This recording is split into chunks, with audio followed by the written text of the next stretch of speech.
So in this video, what was he under the influence of? The answer is heroin.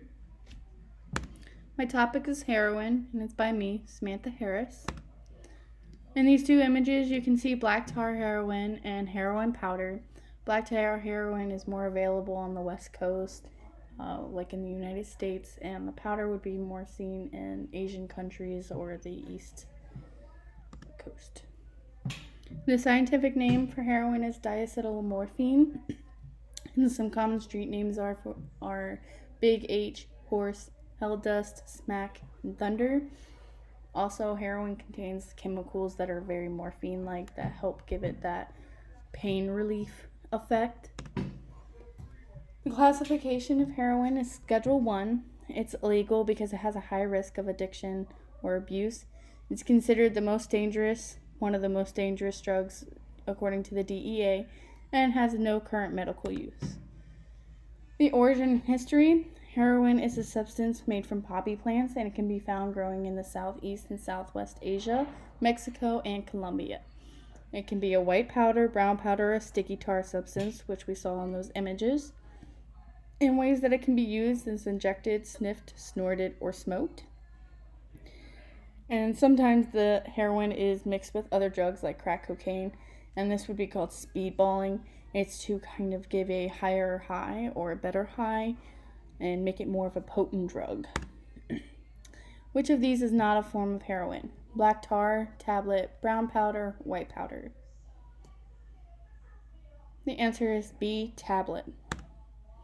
Reasons for consumption would be pain relief, which a lot of these are caused from people that use opioids that end up moving on to heroin. High tolerance, this would cause people to need to take more of the drug in order to get the high. And then addiction, which causes the craving for them to want the high or want the drug.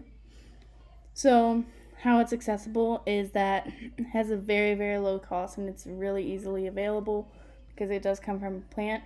And another main reason for consumption is that it's significantly cheaper than the prescription pain medication that people use after surgeries, like oxycodone or morphine, stuff like that. So they move on to heroin to help with their pain. Ages that we see it in is ages 12 and up, but it's more common in adults. In this graph, you're able to see how common the usage is, and right here, this yellow line refers to ages 18 to 25. And you can see that it kind of fluctuates throughout the years, but it stays pretty stagnant at increasing starting at around 2009. And it starts to fluctuate again, but it goes back up in around 2016. What I find extremely disturbing about this is that the 12 or older right here is simplified by a triangle, and you can't really see it because it tends to be at the stagnant line, and then you can see that it increases a little bit throughout these years and it goes back down. But then all of a sudden 2012 we see this peak and this spike go all the way up into 2016, where we see it at just below 5.5% usage within the past year. The financial cost of heroin is equivalent to $21.9 billion. These go to productivity loss, which is about $11.5 billion. Criminal activities, $5.2 billion. Medical care to treat the addiction is about $5.0 billion. And social welfare is equivalent to about $0.1 billion. I believe that this shows how important it is to work on prevention and treatment, because this is a lot of money that can be put towards something else or put into more research on the drug. Some of the effects that we see for short term is dry mouth, warm flushing of the skin, heavy feeling in the arms and legs, nausea and vomiting, severe itching, clouded mental functioning, and going on the nod, a back and forth state of being conscious and semi-conscious. So nodding is what they refer to as falling over. So what we saw in that first video, where he's kind of like leaning over and kind of like going back and forth and like can't really control his movements, and he's kind of like trying to fight falling asleep so that he can enjoy the high kind of thing.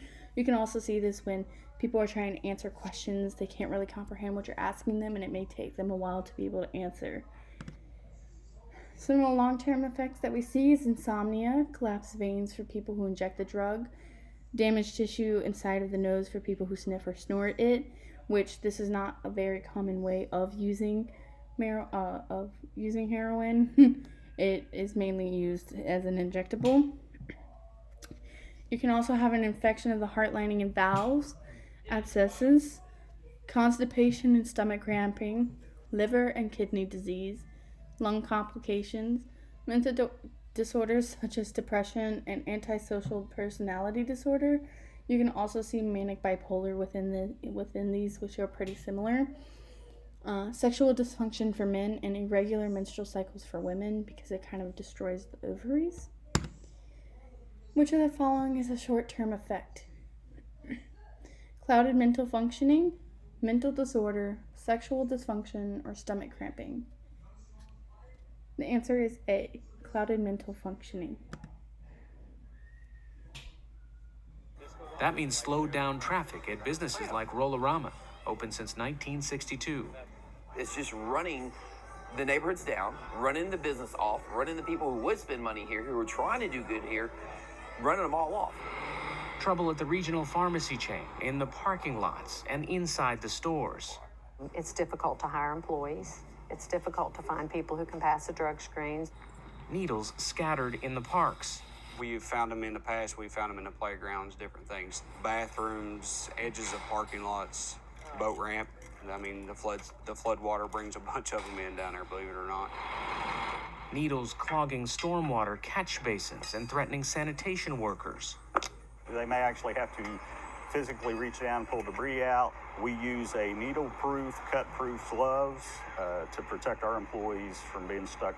She's an IV drug user. And bacterial infections tied to IV drug use, now common throughout the city.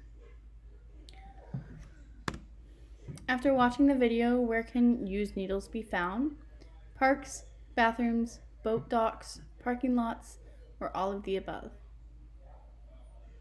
The answer is all of the above.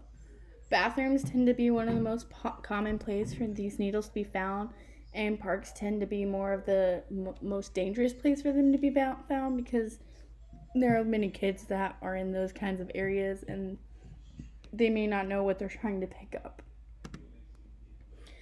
So an overdose, symptoms can be breathing slows or stops, decreases oxygen to the brain, which is called hypoxia. It slows heart rate, and it can ultimately lead to death. There is a treatment for it. It's a medication called naloxone, and there's forms of it in an injectable, handheld auto-injector, and a nasal spray. The injectable and nasal spray is something that friends or families can use on somebody that is overdosing, so that can help the person from overdosing. It's kind of a safer version and allows for people to kind of supervise them.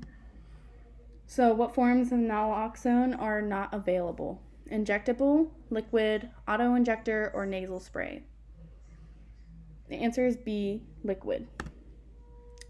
So recovery from using heroin, there is medication like buprenorphine and methadone, which are focused on reducing the craving of the drug, whereas naltrexone is more concerned with blocking the opioid receptors and,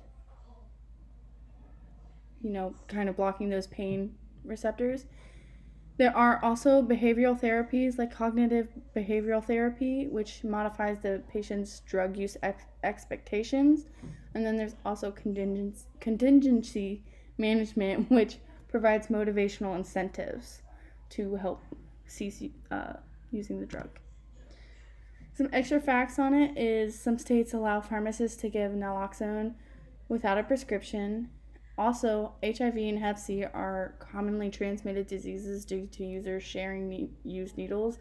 Also, Hep C can be used from the same person using their own dirty needle, like a needle that they had used earlier.